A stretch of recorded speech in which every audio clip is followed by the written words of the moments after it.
লিকলিকে গড়রের তরুণ ভয় ধরিয়ে দিলেন বাংলাদেশের বুকে। নিজের অভিষেক ম্যাচের প্রথম ওভারে তুলেছেন গতির ঝড়।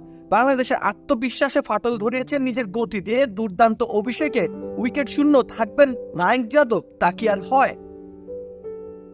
মায়াঙ্ক যাদব ইন্ডিয়ান প্রিমিয়ার লিগে তুলেছিলেন গতির ঝড়, এরপর অবশ্য পড়েছিলেন ইঞ্জুরি থেকে ফিরেই তিনি খেলতে নেমেছেন টিম ইন্ডিয়ার হয়ে।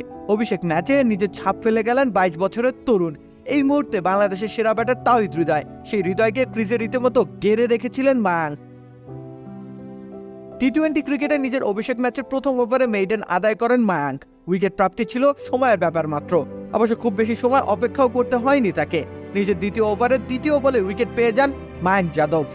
সুশাসন, সুদৃঢ় আর্থিক ভিত্তি, সুচিন্তা, সবার জন্য সিটি ব্যাংকই ভরসা। তরুণ এই বোলারের দারুণ শুরুকে ধূলিসাৎ করতে চাইলেন মাহমুদুল্লাহ রিয়াদ। সেই পরিকল্পনা থেকে তেড়ে ফুঁড়ে মারতে যান মাহমুদুল্লাহ, কিন্তু ঘটেছে উল্টোটা। ডিপ পয়েন্টে ক্যাচ দিয়ে প্যাভিলনে ফেরেন মাহমুদুল্লাহ। বাংলাদেশ দলের সবচেয়ে অভিজ্ঞ খেলোয়াড়কে আউট করেন নবাগত মায়াঙ্ক।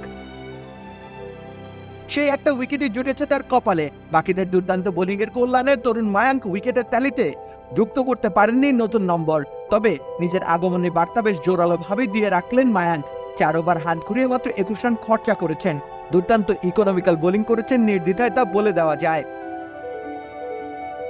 তাছাড়া গতিশীল বোলাররা সাধারণত রান খরচা করেন বেশি, সেই সাথে লাইন লেন্থেও ঝামেলা হয় তাদের, কিন্তু মায়াঙ্কের ক্ষেত্রে তেমন কিছুই দেখা যায়নি।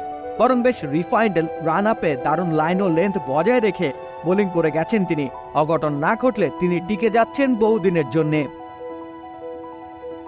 রাকিব হোসেন রুম্মান, খেলা 71।